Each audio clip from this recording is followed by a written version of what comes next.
Well, in the first place, I think showing this documentary makes us see what's really behind those big food international companies, most of them referring to fast food restaurants.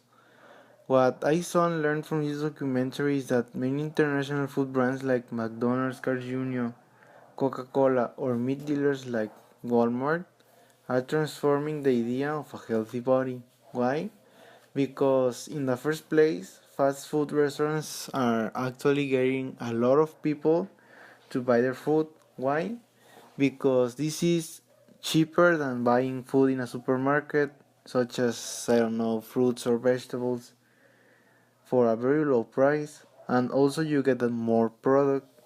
Second, it saves a lot of time for people who work or wake up early to go to some places. This avoiding them to make breakfast. Also, I learned that from animals from farms like chickens, cows, or pigs, big companies are changing their diet in order to make them fatter and sell more product from one animal. A clear example is a cow. While a farm feeds them with grass, in those places they are fed with corn.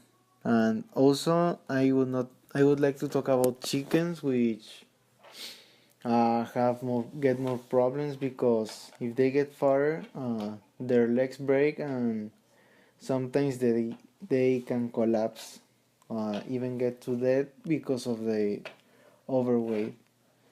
And well, this also affects us because if the animal gets sick with its new diet or has some chemicals that can affect humans, this can well also it perjudicates us.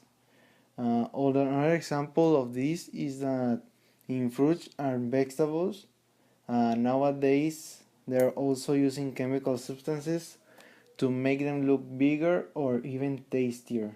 But this affects directly the product because their their flavor changes and also how long they would take to expire. Obviously, with these chemicals, you can change that.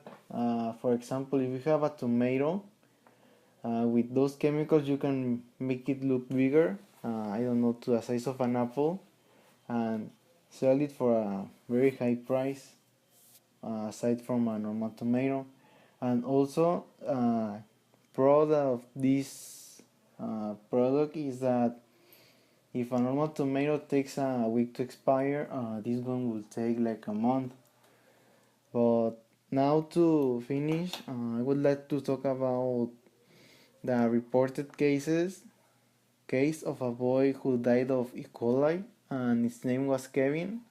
He was infected because he was on a family trip and he ate a hamburger which in its meat was infected from the original cow.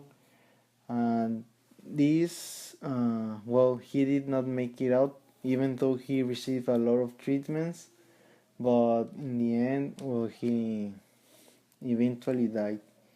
Also, I would like to talk about how big meat factories use Mexican illegal immigrants to work for them because in those places no one wants to work. They're not like before that the workers receive, I don't know, free meat or get a good payment. Actually, they're like fast food employees. They get a job and they are easily replaceable. This happens because illegal immigrants don't have a passport or they're not citizens of US or Mexican. So it's very hard for them to get the job, and they usually get hired by these people. Well, in conclusion, this documentary helped me to realize that, well, what we eat in restaurants and fast food is, well, changing how a diet can be. Instead of eating in our homes, well, now we can see many people goes to those places.